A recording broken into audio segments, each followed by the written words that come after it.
Okay, Ji. Now we come to the next chapter on advanced analysis of algorithms. The topic under discussion today is dynamic programming.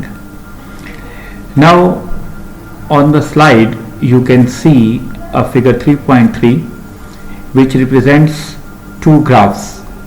Actually, they are not the graphs, but they are the matrices of two graphs in which we can see two matrices W and D. In the previous slides, we have seen a figure 3.2 which was a graph on which we have designed this W matrix. Infinity यहाँ पे show करता है कि जहाँ पे direct connected path नहीं है और जो वैल्यूज़ हैं 1, 1, 5, 3, 2, 9 एक्सेट्रा ये रिप्रेजेंट करती हैं कि आपके पास कनेक्टेड पाथ की वैल्यू कितनी है। अगर हम एक नोड 1 पे खड़े हैं और नोड 1 पर ही जाना चाहते हैं, इसका मतलब यह है कि no distance is travelled, so it is represented by 0, and if there is no connected path then it is represented by an infinity. तो this matrix W is known as adjacency matrix और इस adjacency matrix से हमने एक D matrix develop करनी है जो कि शॉर्टेस्ट अवेलेबल पाथ को रिप्रेजेंट करेगा और जो जो वैल्यूज हम कंप्यूट करते जाएंगे वो वैल्यूज यहाँ पे रिप्लेस होती जाएंगी। जैसे कि आप यहाँ पे देख रहे हैं this infinity is replaced by 3, so we will see that how this takes place. इसके लिए हम एक न्यूमेरिकल फार्मूले का इस्तेमाल करेंगे which is this one. D is actually representing the shortest distance between vertex I to vertex J, and where K are the number of vertices, intermediate vertices जो कि उनके दरमियान exist कर सकती हैं। So it shows the length of a shortest path from Vi to Vj using only vertices in the set Vi, V2 up to Vk as intermediate vertices। तो intermediately जितने vertices आप इस्तेमाल कर सकते हैं उनको सिर्फ हम यहाँ पर K से रिप्रेजेंट करेंगे going from I to J। So let's see an example 3.2 to calculate some exemplary values। अगर हम फासला मालूम करना चाहते हैं between 2 to 5 और जो कि ओरिजिनली कनेक्टेड पाथ नहीं है, so the length between them is infinity when there are no intermediate paths. So K की वैल्यू हमने 0 से रिप्रेजेंट कर दी। अब अगर हम एक नोड दरमियान में लाना चाहते हैं तो इसका मतलब ये है कि दरमियान में एक ही नोड आ सकता है, लेकिन वो नोड सिर्फ V1 होगा। तो अब पहले आपने जो लेंथ कैलकुलेट की V2, V5, अब उसका मिनिमम फासला हम कैलकुलेट करेंगे बिटवीन दीज टू वैल्यूज। पहली value length of V2, V5, then length of V2, V5 taking V1 as intermediate node. इसकी लेंथ इंफिनिटी थी, वो हमने यहाँ पे लिख दिया। अगर आप ग्राफ को देखें so we will have this value of 14 जो कि पिछली स्लाइड्स में हमने देखा, जो कि मौजूद है, आप देख सकते हैं, that is 14। So minimum value of infinity and 14 is 14। Going one step ahead, अब अगर हम दरमियान में दो नोड्स ऐड कर दें सो k will become 2। So 2 to 5 दरमियान में दो नोड्स आ जाएं और वो दो नोड्स कौन सी हो सकती हैं, V1, V2। अब V2 इज द ओरिजिनल वही 2 है जो कि हम यहाँ पे इस्तेमाल कर रहे हैं फॉर स्टार्टिंग पॉइंट। इसका मतलब ये है कि V2 ऐड करने से कोई फर्क नहीं पड़ना। सो इट मीन्स दैट जो इससे प्रीवियस वैल्यू है वही वैल्यू यहाँ पे आएगी और वो 14 है। For any graph these are equal because a shortest path starting at V2 can not pass through V2। अब अगले स्टेप पे जाते हैं जहां पर के 3 नोड्स ऐड हो जाएं, V1 भी, V2 भी और V3 भी। अब अगर हम V3 को ऐड करते हैं, आप डायग्राम को देख लें तो V3 को ऐड करने से कोई पाथ डेवलप नहीं हो रहा। इसका मतलब ये है कि जो इससे पुराना D2 वाला पाथ है वही कंसिडर होगा। So its value will again be equal to 14। अब हम इसमें एक नोड मजीद ऐड करते हैं जो कि 4 है। इसका मतलब ये है कि दरमियान में V1 भी आ जाए, V2 भी, V3 भी और V4 भी। अब अगर हम V4 को ऐड करते हैं तो हमारे पास एक रास्ता बनता है V2, V4, V5। एक रास्ता बनता है V2, V1, V4, V5। दूसरा रास्ता बनता है V2, V3, V4, V5 और एक इससे पिछला वाला डिस्टेंस V2, V1, V5 जो हमने पीछे कैलकुलेट किया है।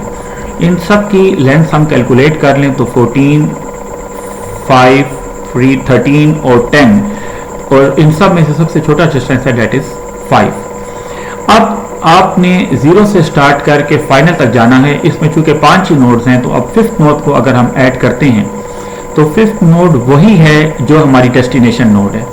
इसका मतलब ये है कि इसमें एक नोड मजीद ऐड करने से कोई फर्क नहीं पड़ेगा, तो जो इससे पिछला आंसर है वो इसका आंसर ही होगा। And this is the final answer, क्योंकि हमने तमाम नोड्स जो 0 से लेकर 5 तक थे उन सबको इसमें ऐड कर दिया।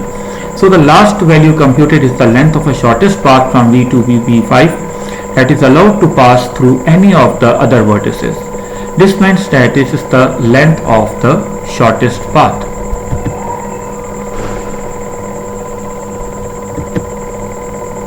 So in these slides all these details are given which I have just explained it to you कि किस तरीके से हम शॉर्टेस्ट पाथ को कैलकुलेट करते हैं और दरमियान में तमाम इंटरमीडिएट नोड्स को हम इसमें कवर करते जाते हैं।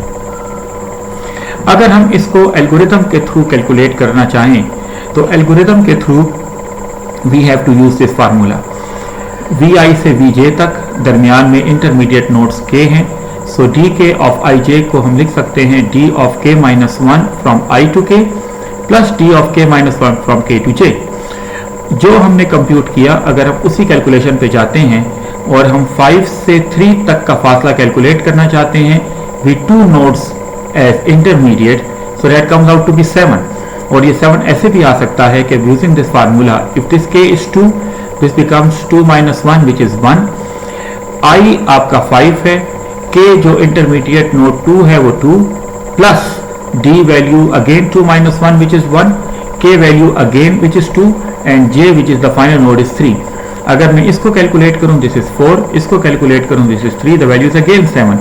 तो अगर हम इस एल्गोरिथम के फार्मूले से जाएं तब भी हमारे पास 7 आता है, अगर हम शॉर्टेस्ट पाथ कैलकुलेशन जैसे हमने अभी स्लाइड्स में देखा उससे जाएं तब भी हमारे पास 7 वैल्यू ही अचीव होगी। सो केस 1 और केस 2 दोनों हमारे पास सेम पॉइंट पर कोइंसाइड कर रहे हैं। नाउ लेट्स सी कि किस तरीके से हम इसको कैलकुलेट कर सकते हैं from the adjacency matrix using the same formula. अब इसी फार्मूले को अगर हम इस्तेमाल करते हैं, डिस्टेंस में कैलकुलेट करना चाहता हूं 2 to 4 using 1 as the intermediate node, तो हमारे पास जो फार्मूला होगा मिनिमम ये है कि 2 से 4 जब दरमियान में कोई इंटरमीडिएट नोड्स ना हो, और या फिर हम इस एल्गोरिथम का फार्मूला अप्लाई कर दें। So minimum of this 2, 9 plus 1 10, so minimum value is 2. Similarly we can compute it for all the different values, so हमारे पास finally d power 5 जो है वो कैलकुलेट हो जाएगा। फ्लॉयड्स एल्गोरिथम को हम इस्तेमाल करते हैं शॉर्टेस्ट पाथ कैलकुलेशन के लिए, and we are using actually the same formula as we discussed in the previous slide. Output हमारा क्या आएगा? A 2-dimensional array D which has both its arrays and columns indexed from 1 to n where dij is the length of the shortest path. तो अगर आप इस फार्मूले को देख लें तो 3 इंडेक्सेस का इस्तेमाल है i j k का। जो हमारी D मैट्रिक्स बन के आएगी वो W से ही आएगी, और इसमें हम 3 लूप्स का इस्तेमाल करेंगे। लेकिन जो फार्मूला हम इस्तेमाल कर रहे हैं एक्चुअली कंप्यूटेशन के लिए शॉर्टेस्ट पाथ के लिए, we have the same formula as we discuss in the previous slide.